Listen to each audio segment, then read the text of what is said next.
তাই শিবাই তাড়াতাড়ি বেরিয়ে গেল। ঠিক তখনই দীনেশজির চোখ পড়ল সেখানে পড়ে থাকা একটি কলম। কলমে খোদাই করা এস দেখেই তার পায়ের নিচের মাটি সরে গেল। এই কলমটা, এটা কি ওই লোকটা?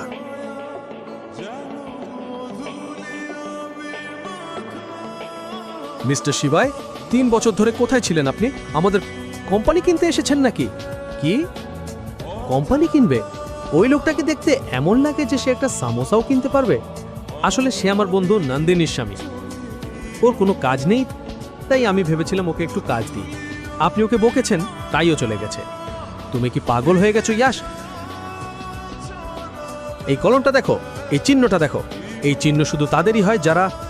কথা বলতে বলতেই দীনেশজি থেমে গেল। কিন্তু এসব শুনে ইয়াশের অবস্থাও খারাপ হয়ে গেল। জীবনে প্রথমবার সে তার কাকার মুখে এমন ভয় দেখল। স্যার, আপনি কাকে নিয়ে কথা বলছেন? শিবাই সম্পর্কে আপনি কি ভাবছেন? ম্যাডাম, আপনি সত্যিই জানেন না আপনার স্বামী কে? আমি জানি না আপনাকে এটা বলা উচিত কিনা। এর মানে শিবায় স্যার উজ্জয়নে আছেন। বড় কিছু ঘটতে চলেছে। আমাকে আমার টিমকে অ্যালার্ট করতে হবে।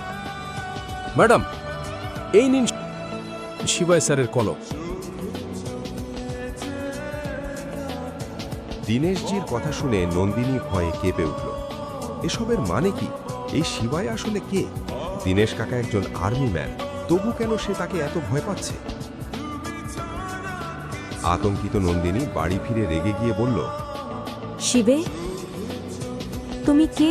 আমি তোমার স্বামী, শিবায় মহাদেব। বাজে কথা বন্ধ করো। এই কলমটা আর এর উপর এই চিহ্ন, এর মানে কি? তুমি চলে যাওয়ার পর এই কলমটা দেখে দীনেশজি ঘামে ভিজে গিয়েছিলেন। তুমি কে বলো? এই কলমটা ওই মাঙ্কি ব্র্যান্ড ডাঞ্চম্যানের সঙ্গে ফ্রিতে এসেছিল। আজই প্রথম ব্যবহার করেছি।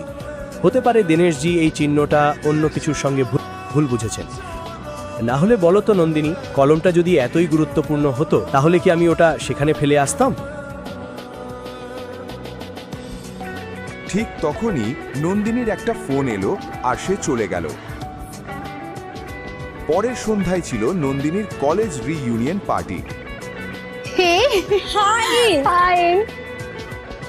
নন্দিনী, তুমি আজ খুব সুন্দর লাগছো, কিন্তু এত তাড়াহুড়ো ছিল যে গয়না পরতে ভুলে গেলে।